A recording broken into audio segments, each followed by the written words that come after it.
Hey, what's going on, people? This is the Tenshi. Today, I'm finally going to be doing my review on Streetfighter Assassins Fist. Hey, I'm JJ Darkfire. What's up?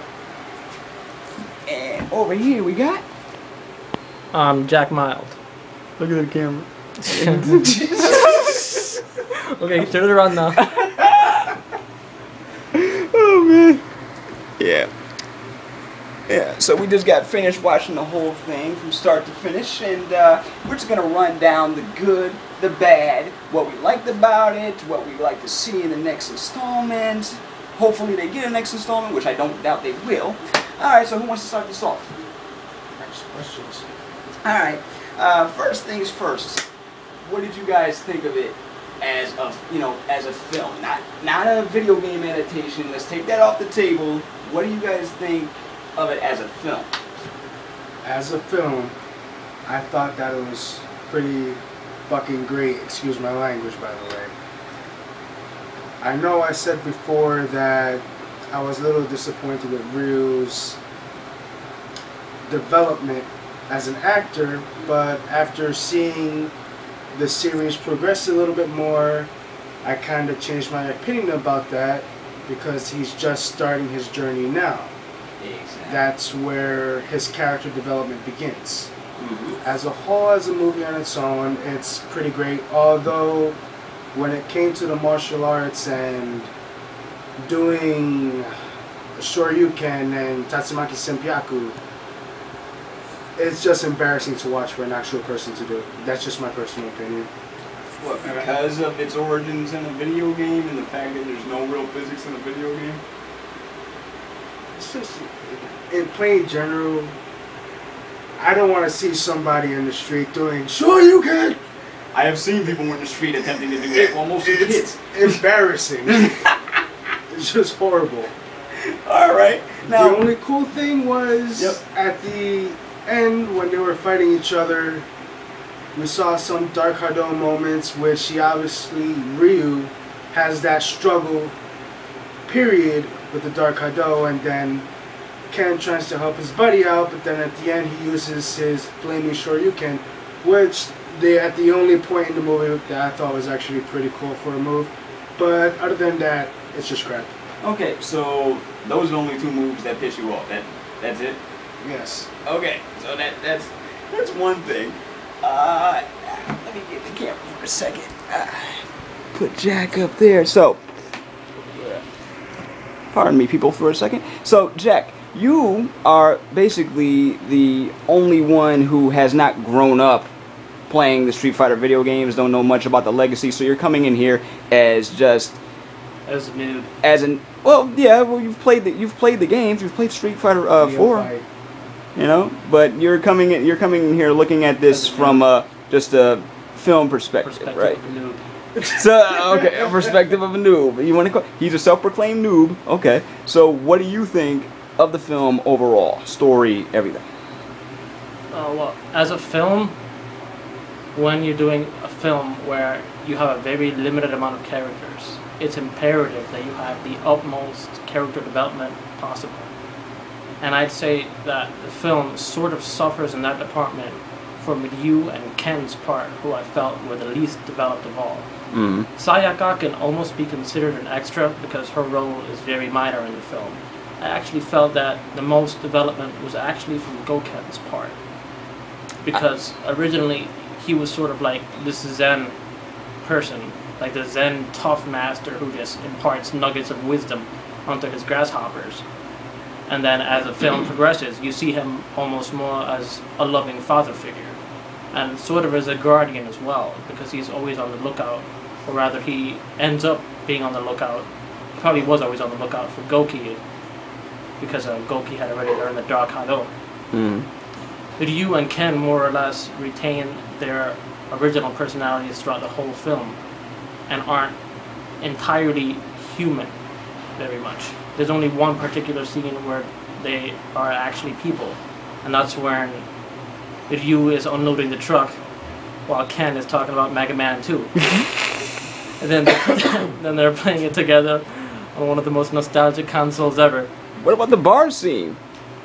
The bar scene, it wasn't bad, but it fit in line with Ken's character very, very much.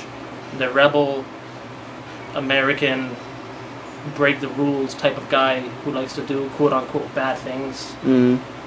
So that wasn't entirely, you know, a refreshing moment from Ken's part. But Go-Ken on the other hand, his character was developed pretty well. I can't say the same for Goki, because right from the get-go, Goki was obsessed with learning more Hado, and throughout the course of the whole film, he retains that aspect and that goal. Well, I think that's his development. He That's became the more. origin of Akuma. He became more brutal. You know, he's supposed to be who we know later on as Akuma. So that's his development. He went He doesn't down change that much, path. though. Oh, he changed a lot. What are you talking about? He did. Physically as well as physically as well as mentally, right? Of course, That dude. whole As we know, training Akuma montage. is the raging demon. The one badass motherfucker that we all know in Street Fighter and love to play with. They explain his backstory and origin in the movie. Barely. Barely.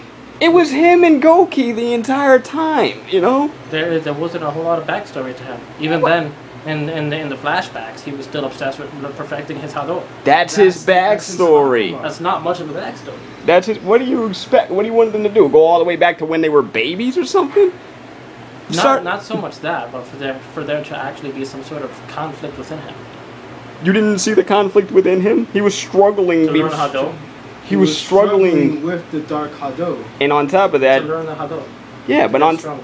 Yes. Yeah, that was That's it. his main focus. Yes. that's always been his main. one-dimensional. That's Well- always been Akuma's main focus. Well, you know It's what? The Dark Hado. I'll give you props, but at the same time, that has always been Akuma's character. He's been very one-dimensional. His whole thing is power. That's it. You know, power. There isn't Even much in terms of development. Even- no even- character complexity. even if he were to, like, I don't know, be in every incarnation I've seen, it's always been the same, right? Yeah. It's always been the same. So he started out as Goki, obviously, as we saw in the movie. Then as time progresses, he eventually becomes Akuma, the raging demon that we know. he didn't want And anything then else. after he surpasses that point, he becomes Oni. Exactly. He didn't want anything else. He wanted to reach his goal, and that's what he did. He sacrificed everything to reach it. Everything from his love, from his love to his brother to his own humanity, just to reach that point of power, and he keeps going. You know, even his fighting style is particularly getting in hits. It's about learning powerful blows. It's not about certain, like, techniques or certain styles, or having one part of your body a certain way and and building up whatever. No, it's all about landing strikes. So really, yeah, Akuma is a one-dimensional character, but that's part of the reason why we love him. You know? It's always been that way. So what would you guys like to see in a future installment of this series here? Well, I know that I speak for myself when I say that. I think as part of this installment, Mm-hmm. there was one knot that was left untied, and that was between Goki and Go-Ken. Because Goki had directly pretty much challenged Go-Ken to a fight to the death. Right. And that knot was not tied in this installment of Street Fighter.